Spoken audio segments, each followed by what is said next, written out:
I live in a one-bedroom apartment with my boyfriend here in Toronto, and this is our closet. Yes, we go splitsies on this wardrobe. I have this side, it's slightly bigger, thanks babe, and he has the other.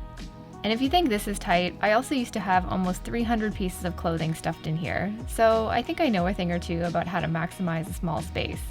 Nowadays, I do like the idea of having less overall, but I want to be able to encourage you that you don't necessarily have to have a minimalist wardrobe to have a tidy and organized one.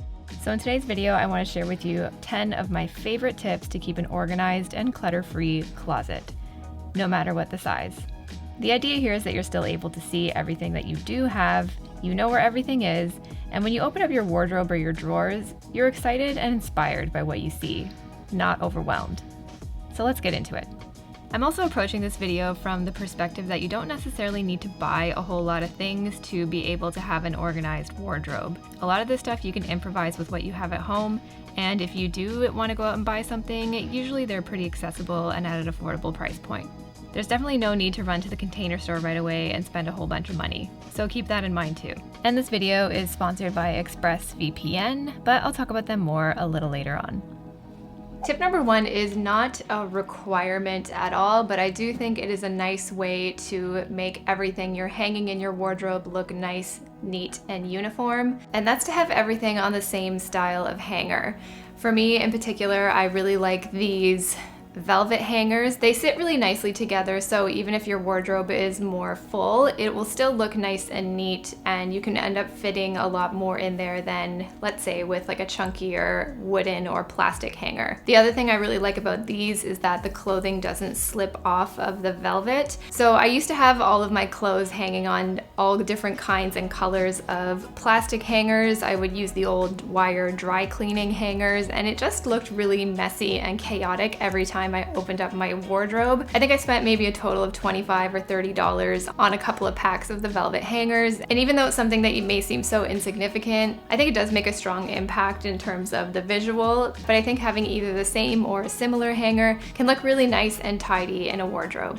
Tip number 2 is to fold your foldables. I'd say this tip is also more related to clothing care, but if your clothes are looking nice, then I think your wardrobe is gonna look nice too. I, for years, used to hang my wool and cashmere sweaters in my closet, but I learned really quickly that that is probably not the best idea, because things like cashmere, wool, and your heavier pieces, when they're hanging up and working against gravity, it can really wreak havoc on your sweaters. They can lose their shape, and they just won't stay looking as nice for as long. If you have the space, I recommend folding them, not only for their own care, but it can actually look quite nice. And the other thing about folding is that in general, you tend to save a lot more space if you have more clothing. I think you can fit a lot more in a drawer versus hanging vertically, depending on what your storage solution is. So if there's things in your wardrobe, they either aren't that fussy, like a t-shirt, or are quite fussy, like your wool or your cashmere sweaters,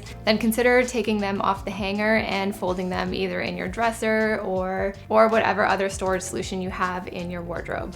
Tip number 3 is one of my favorites, and that is the one in, one out method, which means that when you're choosing to bring in something new, then you can consider decluttering something old. But the idea here is to do your best to keep like a net neutral number of pieces in your wardrobe. And you know, there's always room for a little bit of buffer there, but you don't want to keep pushing things aside to make room for more and more without auditing and editing what you already have. And if the thought of doing something like the one in, one out method overwhelms you, the other thing you can try doing is the hanger trick. All you do is flip your hanger backwards, and anytime you go to actually wear the garment, you flip it back. And by the end of a season or whatever timeline that you've decided to give yourself, any hanger in your closet that hasn't been flipped back to its original position means that it might be time to let that thing go. I think it's a really easy, low stakes way to evaluate what you are and aren't wearing in your wardrobe. And it's a visual, like it's not gonna lie to you. And you know, if you're planning on doing any closet decluttering or organizing of your own, I like to block out a couple of hours and put on my favorite show in the background while I do my thing. But living here in Canada, some of the Netflix options are a little bit limited, which is where something like ExpressVPN, the sponsor of today's video, will come in clutch. Depending on what country you live in, Netflix will have different shows available to you, so that's where a VPN can come in handy. And I saw that Monty Python and the Holy Grail is on US Netflix, so all I did was change my VPN to somewhere in the US, log into my Netflix, and I was ready to watch or listen while I was tidying, you know. There are 94 countries to change your location to, so you can actually access thousands of other shows. ExpressVPN enables users to protect their privacy and security online in just a few clicks. You can use it on your phone, your laptop, your tablet. No matter what device, ExpressVPN will make sure that you're protected. When you connect to your VPN, it's still really fast. They have 24/7 customer support, and they're a top-rated VPN provider, rated #1 by The Verge, Mashable, and many more. Whenever I'm using my phone or just whenever I'm basically online, I always make sure I'm connected to a VPN no matter what. ExpressVPN can help protect your personal information and your browsing, your credit card information from all those like dark web hackers, especially if you're using things like public Wi-Fi at places like coffee shops. It's so easy for your information to get stolen. So if you want to stay protected online or just watch a show that's not available in your country, you can get 3 months of ExpressVPN for free just by clicking the link in the description below. Tip number 4 is to utilize storage.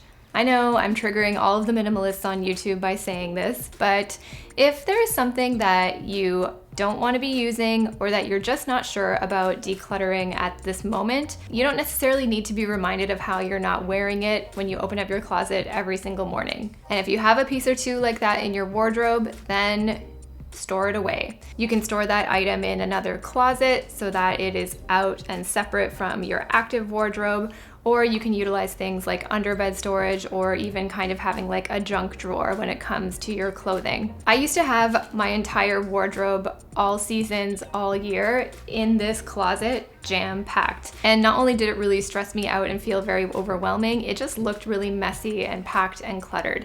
I think it's important to separate your off-season pieces from your active, regular, sort of fast-moving wardrobe.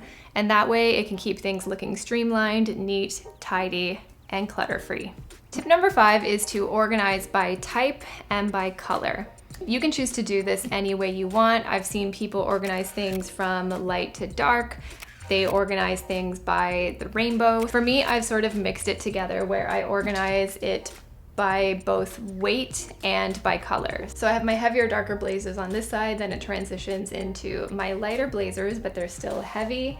And I've kind of gone a little bit off the grid, off the rules here, but then I'm moving into my button-ups and I'm going from lightest to darkest. And the reason I have these hanging here is because they are shorter. So if I wanna access things that are on my top shelf, it's a lot easier. They're not all crushed and smushed together. So you can choose to organize it in whatever which way you like, but you can consider things like length, heaviness of the garment, and color to make it a little bit more streamlined. For me, I don't know, this makes sense. I'm kind of going like this. That's how mine feels. But yours might go like this. Whichever way you like, whatever looks aesthetic and clean and organized to you. Tip number 6, you knew I was gonna say this, and that is to declutter. If you want a wardrobe that feels a little bit more streamlined and edited, decluttering is a really good place to start. I'm not gonna get super deep into the steps to take and all that stuff. I have a ton of videos on my channel for that, so I can leave some here and some linked down below for you. But if it's been a while since your last declutter and you're feeling a little overwhelmed by your wardrobe, and saying goodbye to some things that you know no longer speak to you is a really great way to help streamline and tidy up your wardrobe. Tip number 7 is to do your best to create some space and separation between your garments. This also goes back to why I recommend choosing the same hanger, because if you're using the same hanger for the most part, things are gonna look automatically evenly spaced apart.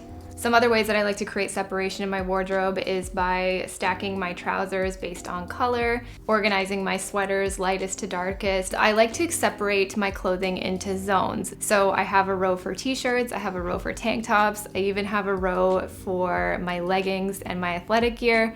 And again, you don't necessarily need to buy anything to benefit from some of these tidying and organizing techniques. But if you just prefer that visual cue and that visual separation, you can definitely look into getting getting things like drawer separators. And when it comes to folding my pieces, I still like to follow those other principles, like folding them by type, by color, and even by weight and texture. It keeps it really easy, really grab and go, and that's what I'm all about when I'm getting dressed.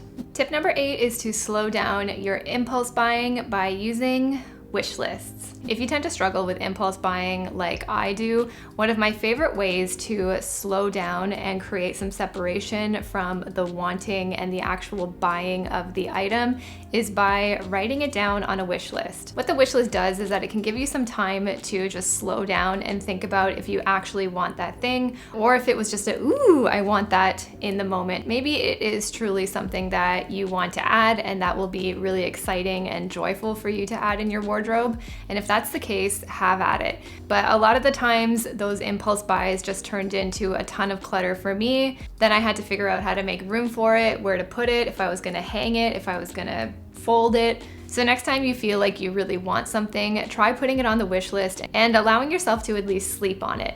The next time you open up your wish list, if you remember that you even wanted that thing to begin with, then you can move on to making your plan to buy it and make room for it in your wardrobe.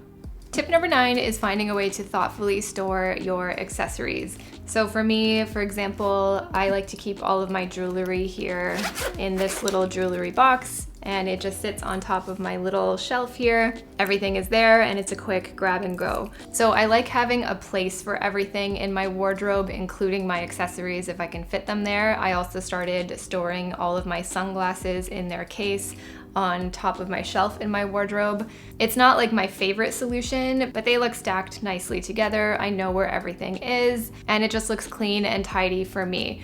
If you do want to spend a little bit of money, you can get those like sunglasses trays. If you have a bigger wardrobe, there's like whole drawers that you can get for this. There's definitely a lot of really nice aesthetic solutions to that. But if you're purely sticking to using what you have, I think it's about finding the way that you want to store it and just having a place for them. Tip number 10 is to utilize your vertical space. This wardrobe, although tiny, it actually goes up pretty far. There's a lot of room above this shelf that I just wasn't utilizing, which for me in particular is why I've chosen to store my shoes up there. Some people may disagree with that, but I mean, just clean the bottoms, it'll be okay. You can utilize your upper shelf storage for storing things like sweaters, folding your jeans. If you tend to have a lot of purses, you can have them up there for display, or you can get yourself some cute storage boxes, and that's where you can store your off-season clothing. Another way to utilize vertical space if you need it is to get a second hanging rod, and that way you can stack your clothes one on top of the other. That's what I used to do in my old wardrobe. But especially in a small space, you have to be a little bit savvy with utilizing every square inch of space that you have. So don't forget about your vertical space if you have access. So those were some of my favorite habits and tips to keep a clean and clutter-free wardrobe. Really, no matter what the size. You don't have to be a minimalist or have a 30-piece wardrobe to appreciate a clean and clutter-free closet. That was a lot of C's. That was a lot of alliteration there. I did not mean that for that, but cool. So if you have any habits or tips to keep your own wardrobe clutter-free, leave them down below. If you guys like this video and you want to see more, please don't forget to give me a thumbs up. It's such a great way to help support my videos and push them out to other people. It's literally like the best way that you can help support this channel. And if you haven't already, please subscribe. I'd love to see you back. See you in the next one, guys. Bye. Looks so good. I love it.